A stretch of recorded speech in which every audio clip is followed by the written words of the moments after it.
In vast woodlands, ducking under leaves, running across logs, and digging tunnels is one of eastern North America's most influential and infamous creatures. Weighing less than a deck of cards, it shapes the massive forests we see every day.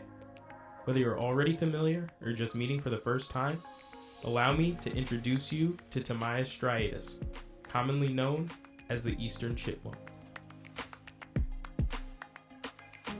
Only about the size of a smartphone, these members of the squirrel family sport a rusty-colored coat complemented by 5 dark stripes on their rear. Inhabitants of a variety of forested habitats, eastern chipmunks prefer to live near dense cover like logs and leaf litter that help them evade their many predators. Next time you see a chipmunk, pay close attention to the way it sprints between areas of dense cover, doing its best to avoid spending time out in the open. While watching a chipmunk, you may also see it repeatedly sprint into a hole in the ground. Have you ever wondered what it might lead to? These ground squirrels create tunnel systems that can be up to 30 feet long. These tunnel systems come complete with multiple exits and entrances for quick escapes that can be plugged when out of use. Much like our own homes, the burrows contain multiple rooms or chambers that have specific purposes. These include a bed lined with dry leaves, multiple stockpiles filled with food, and even a latrine. Using their flexible cheek pouches, chipmunks bring large amounts of seeds and nuts back into their burrows. Their tendency to cache their food is where the genus name Tamias, which means treasurer in Greek, comes from. One cache can contain up to 8 pounds of food. The stockpiles are often filled with dry seeds or nuts, but chipmunks consume a variety of other things. Though their diets mainly consist of fruits, buds, roots, and fungi, they also like to eat more squirmy organisms. They'll happily devour invertebrates like grasshoppers, slugs, and worms, as well as amphibians, the eggs and nestlings of birds, and sometimes small rodents. Chipmunks in colder areas must find enough food to stash in their burrows for winter. They don't hibernate because their bodies can't store enough fat, but spend up to a week at a time in a state of torpor, lowering their metabolic rates and temperatures to conserve energy. This is a dangerous choice because torpor weakens the immune system, can cause tissue and memory loss, and makes chipmunks more susceptible to predators.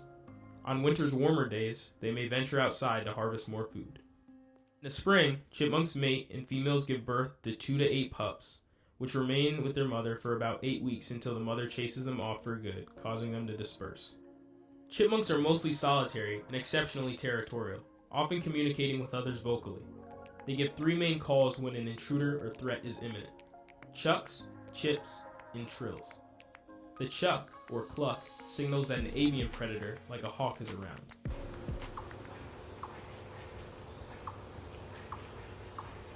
Chips signal the presence of a terrestrial predator. You probably hear this call most when a chipmunk spotted you. Trills are made when a chipmunk is being chased. Have you ever seen the adorable spectacle of 2 chipmunks playing with each other? They probably weren't.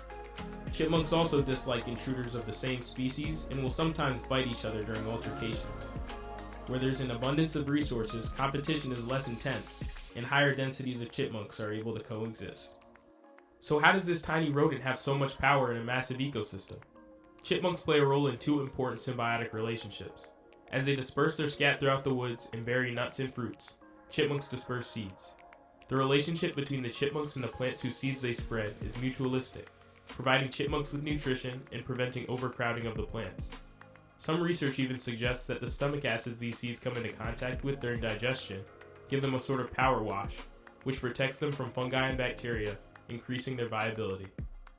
Because of plants' role as either a food source or habitat for all animals in an ecological community, seed dispersers like chipmunks are an imperative for every ecosystem.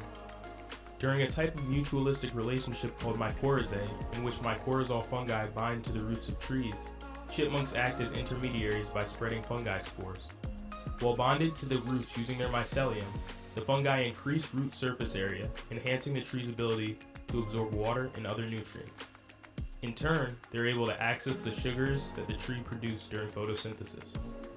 This symbiotic relationship improves the health of both organisms and can even allow trees to communicate with each other, boosting the vitality of the entire forest as a whole.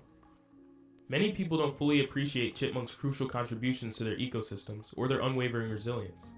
By urbanizing so much of their habitat, humans have introduced hazards like roads, cars, and pets, forcing them to find new ways to process threats. These urban chipmunks have learned to take more risks than their hillbilly counterparts. Although their adaptability allows them to do a great job living alongside humans, their methods can cause tension between them and gardeners. In gardens, chipmunks often eat crops and dig tunnels in beds. These problems can be mitigated with proper precautions, and I'll leave links down in the description to articles that can help gardeners safely coexist with chipmunks. But overall, the eastern chipmunk's benefits to its ecosystems far outweighs its potential drawbacks to humans. Chipmunks are remarkable animals. Their ability to face new challenges and adapt to obstacles they encounter is absolutely admirable. Their distinct, highly strung nature is adorable. Whether you are indifferent to chipmunks or found them troublesome, I hope I gave you a few reasons to appreciate these cute little ground squirrels. Next time you see a chipmunk, I encourage you to pause to consider the challenges it faces in a bid for survival. It's not hard to respect the tremendous grit they must possess to persist in an ever-changing ecosystem. If you'd like to learn more about other impressive animals, subscribe and click up here to watch this video about the beautiful black and yellow garden spider, or this one about the Fowler's toad. Thanks for watching, and feel free to give this video a like if you learned something. Before you click off, remember to get outside so you can see awesome creatures like the eastern chipmunk, and take a closer look at the wild world around you.